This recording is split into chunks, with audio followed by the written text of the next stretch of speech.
Good morning mga bossing. Ngayong araw, walk around muna tayo dito sa Samo natin. 3 linggo na sa akin to. Pero syempre wala pa RCR. Kaya hindi pa tayo makakalabas, hindi pa makakagala. Hanggang walk around na lang muna.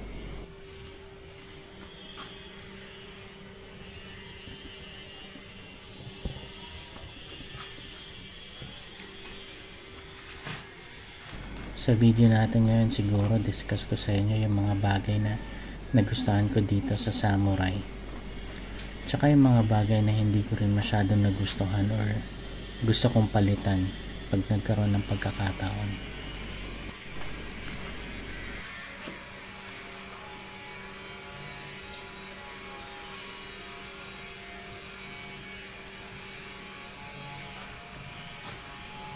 Una sa nagustuhan ko itong seat.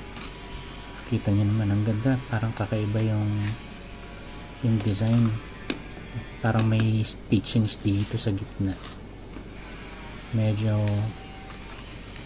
nakaka-premium ng itsura. Tsaka kung kakapay nyo, ang kapal ng foam nito, tapos ang lambot. Pag bumabiyahe ka, hindi mo mararamdaman masyadong mga lubak or hindi masyadong sasakit ang puwet mo pagkatagal.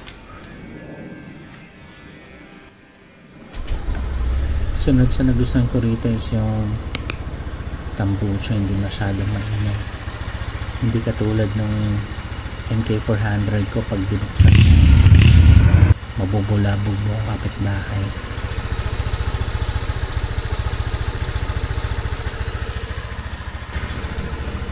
Sunod naman itong panel.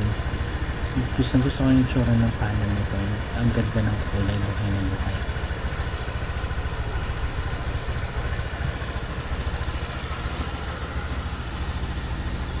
Ito yung itsura niya ng harapan kapag bukas ng mga ilaw. Mukha siyang malabo pag ganito, hindi ganun kalinaw.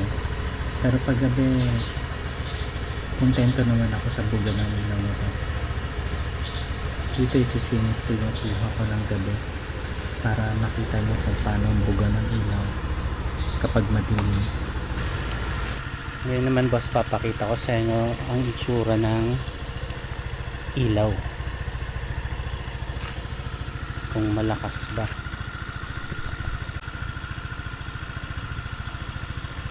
So yan ang itsura niya kapag nakabukas ng ilaw. Eto naka low beam lang to, high beam natin.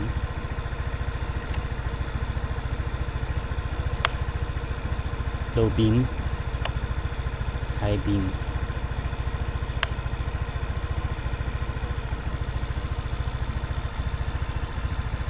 Passing light.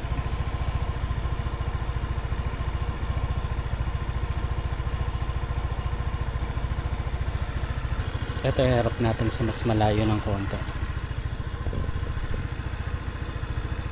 Yan ang low beam, high beam, low, high, passing light. Okay na rin, malayo rin ang buga niya. So nasa sa inyo na yun kung gusto niyo lang mag-add ng aux light.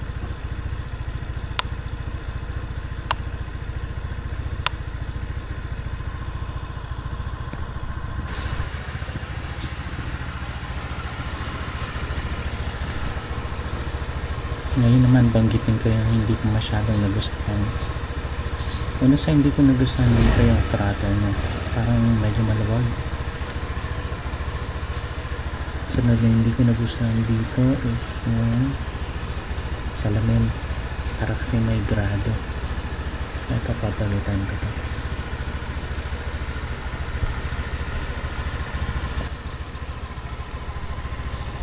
Sunod sa hindi ko masyadong nagustuhan itong sa may step boy, yung bandang harap, ang dali na mag-iskisan.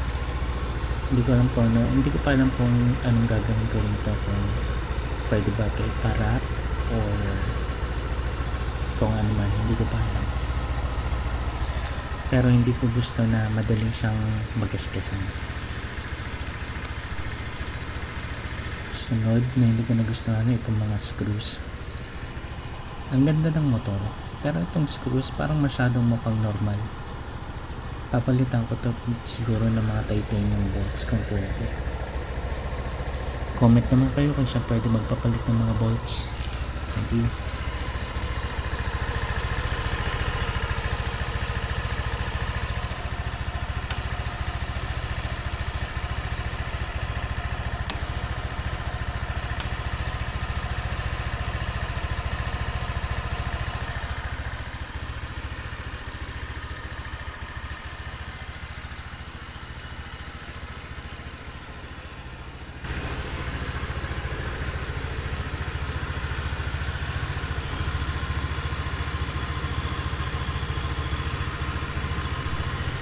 Eto pala, nakalimutan kong banggitin sa mga gusto ko, yung busina.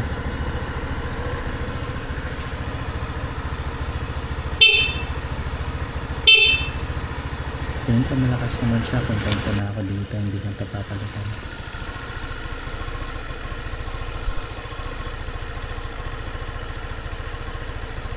Okay, balik tayo sa hindi ko nagustuhan, itong mud flap. Parang nakatusok lang to, kaya madaling matanggal. Konting batak mo lang, matatanggal talaga to. Siguro isa to sa mga unang dapat yung palitan kung meron kayong Samurai. It's either lagyan nyo ng zip tie katulad yung ginawa ko, or itornilyo nyo. Basta kailangan i-secure to kasi madali itong matanggal. Ito naman gusto ko, at the same time hindi ko rin gusto. Gusto ko na meron siyang charging port, syempre kapag pumabiyahe ka, hindi ka na mangangamba na maubusan ng baterya yung telepono mo o yung action cam mo.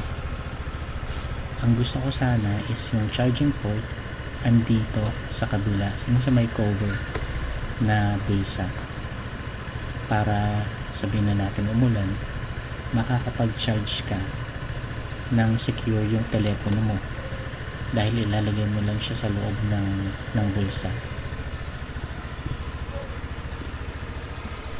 Saka nalalagyan kasi ng charging port ngayon kapag dyan ka nag-charge tapos bumabiyahe ka, maaaring hindi mo mapansin, pwedeng malaglag yung telepono mo, hindi kaya naman makabulok. At least pag dun sa kabila nakalagay, secured na secured.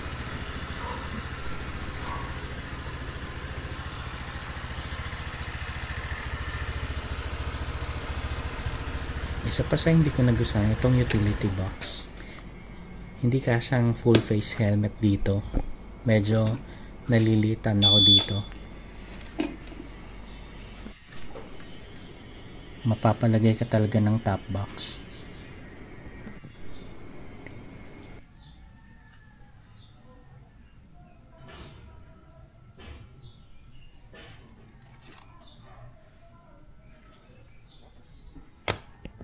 Hindi rin ako mahilig sa mga stickers, sa mga decals.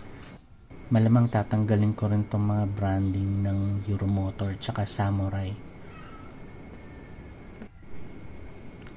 Maliban na lang dun sa likod na naka-embossed, yan, gusto ko yan, ang ganda.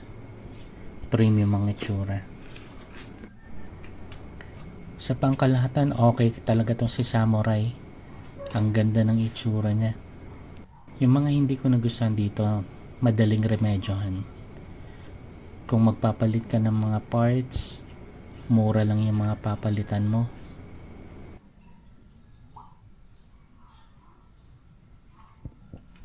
Pero yung tindig nito, tingin ko mas maganda pa to kaysa dun sa iba na tinatawag nilang branded.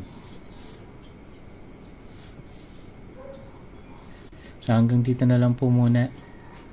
Kung sa susunod wala pa rin ORCR, hindi pa rin makabiyahe, siguro ang papakita ko naman sa inyo kung ano yung mga upgrades na ilalagay ko rito. For now, mga minor lang siguro muna. Salamat po sa panonood, and sa ulitin, kita-kits. Kung interesado po kayo sa mga Samurai content, sana po mag-subscribe po kayo.